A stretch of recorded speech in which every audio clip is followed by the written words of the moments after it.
மாஞ்சோலை தேயிலை தோட்டத்தை தமிழக அரசு ஏற்று நடத்த வேண்டும் என்பது 5 தலைமுறையாக வேலை பார்த்து வருகிற தோட்டத் தொழிலாளர்களின் விருப்பம் என OPS பேட்டியளித்துள்ளார். 2024 நாடாளுமன்ற தேர்தலுக்கான தேர்தல் முடிவுகள் நாளை வெளியாக உள்ள நிலையில் ராமநாதபுரம் மக்களவைத் தொகுதியில் பலாப்பழம் சின்னத்தில் போட்டியிட்ட முன்னாள் முதல்வர் OPS திருப்பரங்குன்றம் சுப்பிரமணிய சுவாமி கோவிலில் தரிசனம் மேற்கொண்டார். இதனைத் தொடர்ந்து செய்தியாளர்களிடம் பேசிய அவர், நாடாளுமன்ற பொதுத் தேர்தலில் பாஜக அதிக பெரும்பான்மை பெற்று மீண்டும் மோடி 3வது முறையாக பிரதமராக பதவியேற்பார் என்று கூறினார். மாஞ்சோலை தேயிலை தோட்டத்தை தமிழக அரசு ஏற்று நடத்த வேண்டும் என்பதை அறிக்கை வாயிலாக குறிப்பிட்டுள்ளேன் என்று கூறினார். மின்னல் தாக்கியதில் அறுந்து விழுந்த மின்சார கம்பியை மிதித்ததில் ஒருவர் பரிதாபமாக உயிரிழந்தார். விருதுநகர் மாவட்டம் படந்தால் கிராமத்தைச் சேர்ந்தவர் செல்வகுமார். இவர் வாகன ஓட்டுநராக பணிபுரிந்து வருகிறார். இந்நிலையில் நேற்று திடீரென மின்னல் தாக்கியதில் மின்சார வயர் அறுந்து கீழே விழுந்துள்ளது. இதை அறியாமல் அங்கு சென்ற செல்வகுமார் அறுந்து கிடந்த மின்சார வயரை மிதித்ததில் மின்சாரம் தாக்கி தூக்கி வீசப்பட்டுள்ளார். இதில் பலத்த காயமடைந்த செல்வகுமார் சம்பவ இடத்திலேயே உயிரிழந்தார். இதையடுத்து அருகில் இருந்தவர்கள் காவல் நிலையத்திற்கு அளித்த தகவலின் பேரில் போலீசார் செல்வகுமாரின் உடலை மீட்டு பிரேத பரிசோதனைக்காக மருத்துவமனைக்கு அனுப்பி வைத்தனர்.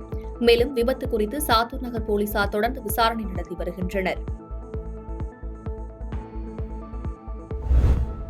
தயாரிப்பு நிறுவனத்தில் பணிபுரியும் இளம்பெண்ணிடம் பாலியல் சீண்டலில் ஈடுபட்ட சினிமா தயாரிப்பாளர் கைது செய்யப்பட்டுள்ளார். சென்னை கொளத்தூர் பகுதியைச் சேர்ந்தவர் முகமது அலி. சினிமா தயாரிப்பாளரான இவர் கீழ் அயனம்பாக்கத்தில் நிறுவன அலுவலகத்தை நடத்தி வந்துள்ளார்.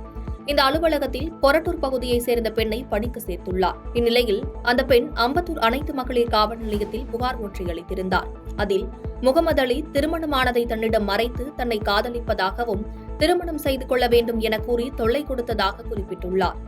மேலும் குளிர்பானத்தில் மயக்க மாத்திரைகளை கலந்து கொடுத்து தன்னை பாலியல் தொந்தரவு செய்ததாகவும், இதில் கர்ப்பமான தனக்கு சத்து மாத்திரை என கூறி கருக்கலைப்பு மாத்திரைகளை வழங்கி கருவினை கழித்ததாகவும் குறிப்பிட்டுள்ளார். மேலும் கருக்கலைப்பு குறித்து வெளியே கூறினால் கொலை செய்து விடுவேன் என மிரட்டியதாகவும் குறிப்பிட்டுள்ளார். இதுகுறித்து வழக்கு பதிவு செய்து விசாரித்த அம்பத்தூர் அனைத்து மகளிர் காவல் நிலைய காவல் ஆய்வாளர் பெண் சார்பில் வைக்கப்பட்ட குற்றச்சாட்டுகள் அனைத்தும் நிரூபிக்கப்பட்ட நிலையில் முகமது அலி மீது 4 பிரிவுகளின் கீழ் வழக்கு பதிவு செய்து கைது செய்து நீதிமன்றத்தில் ஆஜர்படுத்தினர்.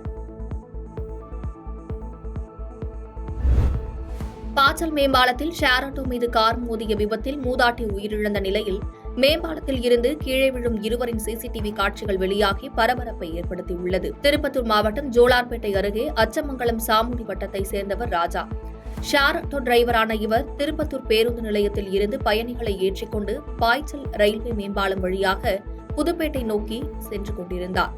அதேபோல ஜோலார்பேட்டை அடுத்த அன்னை நகர் பகுதியில் சரவணன் என்பவர் காரை வாடகைக்கு எடுத்து பாய்ச்சல் மேம்பாலத்தின் மீது சென்றுள்ளார். அப்போது கார் எதிர்பாராத விதமாக ஷேர் ஆட்டோ மீது மோதி விபத்துக்குள்ளானது. இதில் ராஜா மற்றும் ஷேர் ஆட்டோவில் பயணம் செய்த பெண் ஒருவர் ஆகிய இருவரும் தூக்கி வீசப்பட்டு மேம்பாலத்தில் இருந்து கீழே விழுந்தனர். மேலும் சின்ன கவுண்டர் வட்டத்தை சேர்ந்த ராணி என்ற பெண் ஆட்டோவில் இருந்து கீழே விழுந்து சம்பவ இடத்திலேயே உயிரிழந்தார். மேலும் படுகாயமடைந்த ராஜா மற்றும் ஷேர் ஆட்டோவில் பயணம் செய்த பெண் உட்பட 4 பேரையும் அங்கிருந்தவர்கள் மீட்டு மருத்துவமனைக்கு அனுப்பி வைத்தனர். இந்த விபத்தில் இருவர் மேம்பாலத்தின் மீதிருந்து கீழே விழும் CCTV காட்சிகள் வெளியாகி பரபரப்பை ஏற்படுத்தியுள்ளது.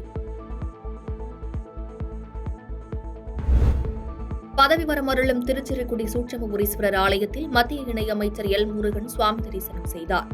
திருவாரூர் மாவட்டம் பூந்தோட்டம் அருகில் உள்ள திருச்சிறுகுடி கிராமத்தில் மங்களாம்பிகை சமேத சூட்சமபுரீஸ்வரர் ஆலயம் அமைந்துள்ளது. இத்தலத்தில் வழிபட்டால் வேண்டுவோருக்கு வேண்டிய பதவிகள் கிடைக்கும் என்பது நம்பிக்கை. இந்த ஆலயத்தில் இன்று மத்திய இணையமைச்சர் எல் முருகன், பாஜக மாநில பொதுச் செயலாளர் கருப்பு முருகானந்தம் ஆகியோர் வருகை புரிந்து சுவாமி தரிசனம் செய்தனர். இதனைத் தொடர்ந்து எல் முருகன் மற்றும் கருப்பு முருகானந்தம் ஆகியோருக்கு பரிவட்டம் கட்டி ஆலய நிர்வாகத்தின் சார்பில் மரியாதை செய்யப்பட்டது. பாதகம் செய்பவரை கண்டால் நாம் பயங்கொள்ளலாகாது பாப்பா, மோதி மிதித்து விடு பாப்பா, அவர் முகத்தில் உமிழ்ந்து விடு பாப்பா. அண்மை செய்திகளை உடனுக்குடன் தெரிந்து கொள்ள இணைந்திருங்கள் இயம்நாடு தொலைக்காட்சியுடன்.